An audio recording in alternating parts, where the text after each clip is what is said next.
It was winter time on the island of Sodor.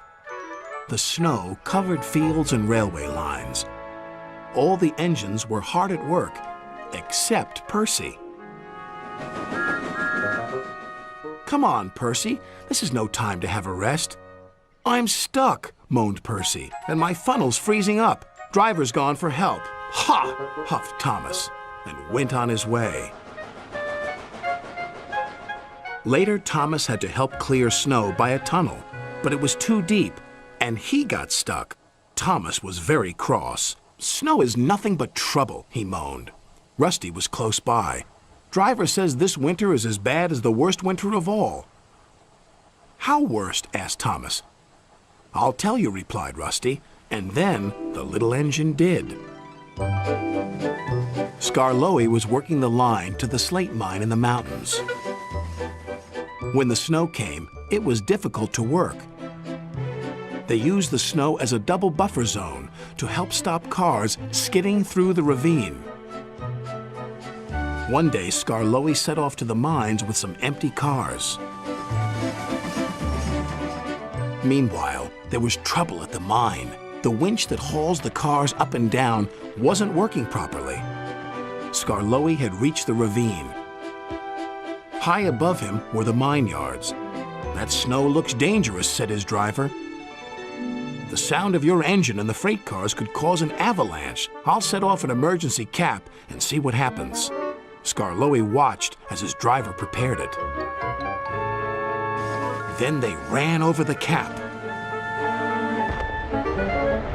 The bang echoed around the gorge. Nothing happened.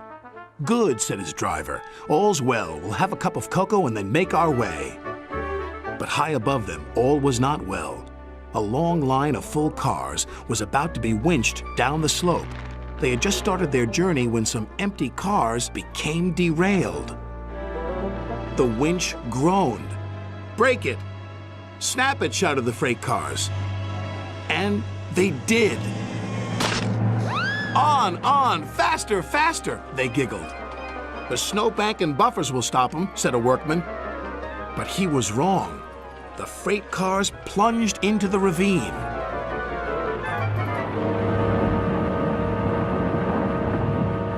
Skarloey and his driver heard the noise and looked up. "Avalanche!" they cried.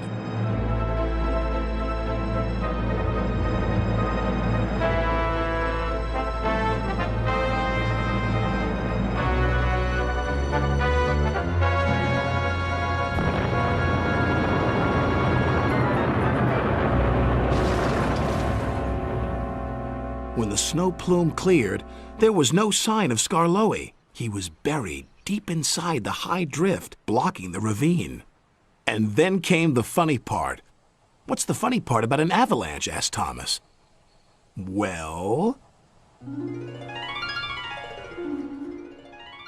No one knew that the heat from Skarloey's engine had helped to make an igloo. "It's a snowball. It's a snow house. It's an engine."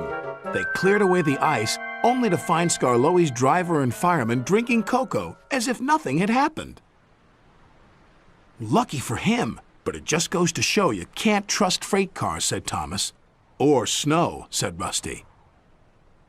The men had just cleared the snow away from him when Gordon puffed by with his machine. "Hey, look out! There's snow about!"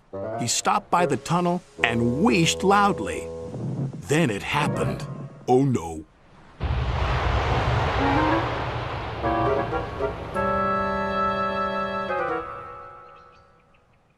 "Help!" cried Gordon.